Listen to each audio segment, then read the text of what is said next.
This man didn't walk into this conversation like a normal politician. Nigel Farage walks in like someone already convinced the system is breaking down in real time. And as elections approach, he doesn't just talk about Labour anymore. He talks about a possible end of Starmer's leadership if reform's momentum continues. But what makes this exchange explosive is not just what he says. Had the Prime Minister not three-line whip Labour MPs to support him and support the government, and because of that there'll be a handful of abstentions, but nothing's really going to happen. I mean, look, I think it's pretty clear to everybody that the Prime Minister has misled the House of Commons many, many times on this and other issues. It did for Boris Johnson. Keir Starmer will survive today, but I suspect the results on May the 7th, if I'm right about how Reform are doing, will be the end of his premiership.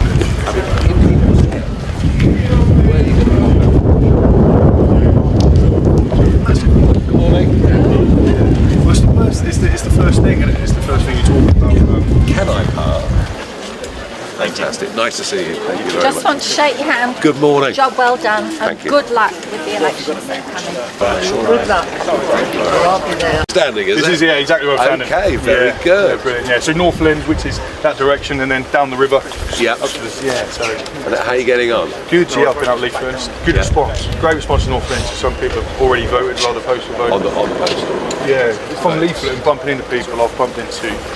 What's your take on this debate? Drop your opinion in the comments below, and let's see where the real public stands on this issue. I don't know, probably 15, 20 people outside the houses, in the chat away. Everyone who voted for. Have you got many helpers? At the moment, I've got 3 or 4 people helping my family. But yeah, there's been a great response. We've got a good little unit here in Northwest Norfolk. So good water. Yeah, it's great. Have you tried the evening door knocking yet? Yeah, no, not the canvassing yet. I'm going to be doing that towards the end of this week, possibly Monday and Tuesday. Yeah, I think it's really important. It's that last minute reminder. Yeah. That human factor is a massive one. Yeah, I'm going to continue on right up until then. I think one of the big things I'm going to talk about today, the issue you probably haven't seen in Lincolnshire, the Stephen, the control Lincolnshire County Council. So we're now at school place. I was in. It's a lovely old building, isn't it? Peaceful. Yeah, it's a beautiful building. The history is. Oh yeah, I'm right. about to find out there. He said, oh, what's stay there, you'll see something in a minute, or whatever. Well, I fought for you last time. Yes. And I'm fought for you again, and my brother, and all my lot have all fought Good. for you. Next Thursday. Yeah, Next I am. Thursday. I'm up there, mate. Don't worry. Right, good. Well, thank you, and you. Just say that. Good. Good man. Good man. Good man. Well, we're going to see if we can take control of the council and try and talk a bit of sense into it. Somehow, haven't we? I just had a young lady there. I'm retired, 15 years now, retired. My name is Mr. Benjamin, sir. I'm a Caribbean stall. I work at Cambridge and Barry Edmond. Nice places. Yes, it is. So you must come and see us one day. So are you voting to be next up, Prime Minister? Not all my life, but I've come back into it because the whole thing is such a big mess. Oh, shocking. The decline in standards, the decline in what's acceptable in terms of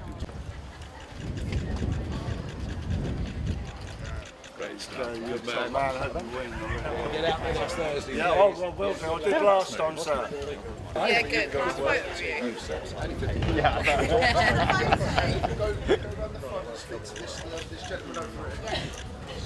There you go. Thank you very much. Let's have a because they will like.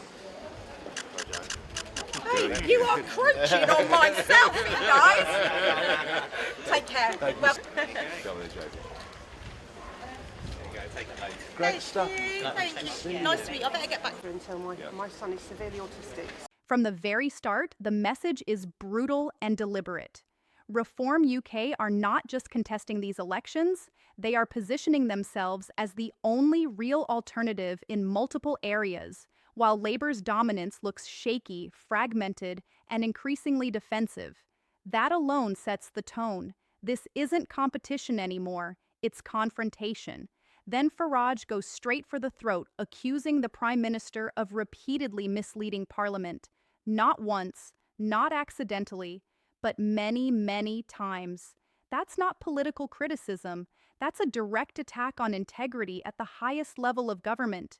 And once trust is gone, everything else collapses. And then comes the line that changes everything. If Reform's predictions are right on May 7th, this could mark the end of the Prime Minister's premiership. Let that sink in. This isn't speculation about a bad night at the polls. This is a public declaration of potential political collapse. A sitting leader being framed as standing on the edge of losing control entirely. But what makes this even more explosive is what's happening underneath the surface. The shift from national crisis talk to raw ground-level campaigning. Door-knocking, local anger, tax frustration, broken services, people speaking face-to-face about what they feel the system has done to them. This is where politics stops being polished and starts getting dangerous for the establishment. Because the message coming through is not subtle anymore. It's rage building from the ground up. Tax pressure, pension punishment, cost of living resentment, public services stretched beyond belief, and a growing belief that ordinary working people are being squeezed while the system protects itself. And instead of calming that anger, the exchange pours fuel on it. Then it escalates even further into culture, values, law, and national identity. Talk of decline, talk of broken standards, talk of leadership that has lost moral direction. Even references to religion and biblical crime enter the discussion, pushing the argument beyond politics and into something far more emotional and divisive. What kind of country Britain is becoming? At this point, this is no longer an interview, it is a battle over the soul of the nation's direction. And then comes the most explosive contrast of all.